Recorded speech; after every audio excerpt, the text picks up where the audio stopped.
Hello, Penguin fans. Well, it's Bowser Sports, and we're coming here after a Penguins 4-1 loss to the Colorado Avalanche. The score is kind of not indicative of the result of the game. The Pens were in a 1-1 game late until a penalty by Anthony Beauvillier led to a late power play goal by Arturi Lehkonen, and then two late empty net goals for Colorado, and they got the 4-1 victory. Ned played really well. I thought, he stopped 21 of 23 shots. Crosby line. I think Crosby ended up. I remember seeing his stat, but he had a -2. But they did score a goal, a really nice goal to Crosby down the right wing over to Rust, quickly back over to Raquel center driving for a tap in goal. Really nice play. So take a look at that replay if you get one of the better goals you're going to see in the NHL from a speed, pass, back and forth perspective, precision type of passing, and it was a really nice goal. The other thing with this game is Erik Karlsson. Again, he's the center of all what's disconnected with his team. On the first Colorado goal, he doesn't shut off the pass coming out from behind the net. Easy goal for Colorado. And then the second goal in the power play, Karlsson's out there, and I think on the second unit, and for whatever reason, he's just standing there, not pressuring the passer, who I think it was Nikushin.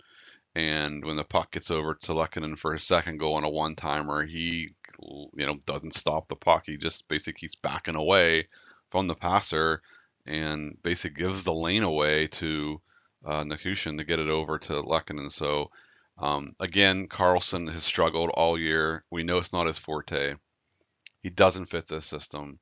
Highly doubtful he's going to be traded. Probably one of the most frustrating players to watch that I've ever seen wear a Penguins jersey because he can skate, he can make passes, he makes some really good shots, but he is frustrating because defensively he's probably one of the worst defensive players and one of the worst players from a perspective of managing the game. He is one of the absolute most atrocious uh, players I've ever seen play. And so, the Pens have him for 2 more years.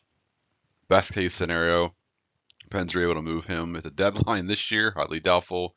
Hopefully next season, over the summer, the Pens can move him with his salary being lower, and only being down to 2 years. The Pens also could buy him out. I think the cap hit would be like $3 million over 4 years, and so the team could benefit that way. Again, I don't see a buyout. Pens are, especially Dubas has said they're not really interested in doing that. So we'll see there.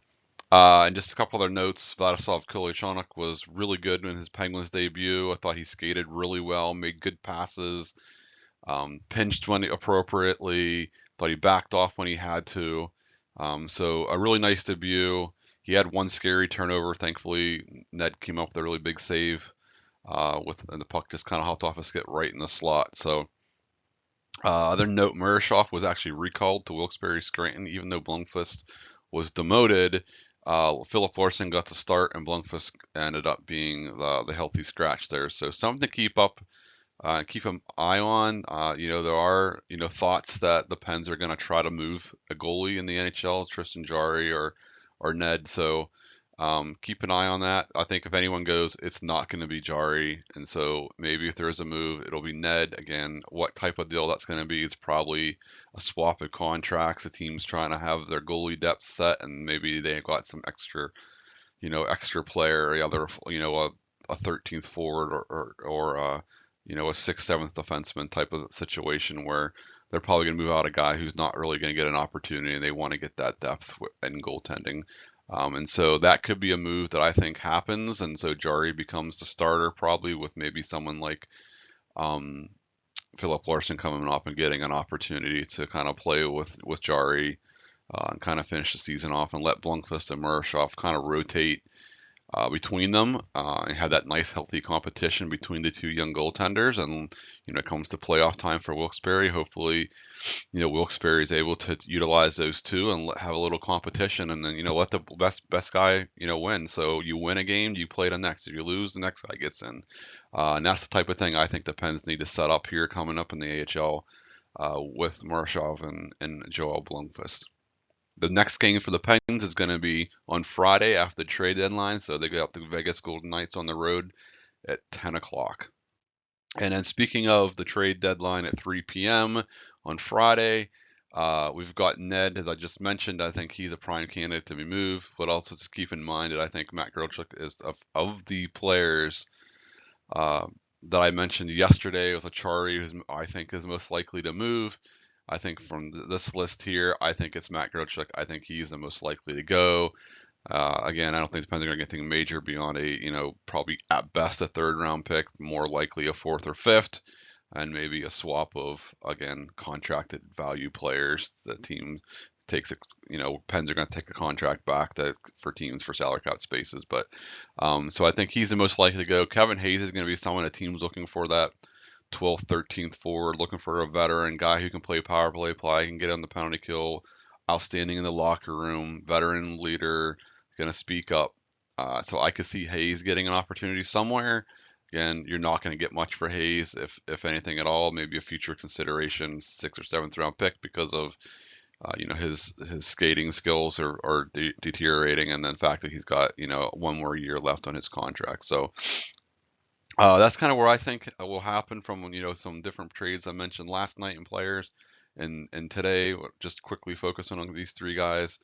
The deadline's coming up on Friday. I do fully expect the Pens to move at least one or two players. Again, Achari and Grocek as the two most likely to go. And then I do think if there are moves, they're going to happen before Friday because the team doesn't want to put themselves in a situation where they're down short players heading into a game from a safety of players, right? So I would think tomorrow or Thursday, the Pens will be making some trades and hopefully getting some of the younger players recalled, or they'll just go with their backups for now, and then they come back east, they'll have recalls. But you never know what happens. In the NHL, we're going to have some trades, I would expect. New Jersey probably losing Jack Hughes. They're going to be looking for a center. I don't think that means they'll go after Raquel, who's a winger. But we'll see what happens. I still expect Florida to make a move. Expect some teams to, like Dallas to do something, even though they already did Granlund and Cece. I still think they've got opportunity to address their situation. And so that's it for today. Hopefully you enjoyed today's episode. If you did enjoy, please leave a like for us, drop a comment in the comment section, and please subscribe if you haven't. Until next time, please keep your head up and stick on the ice.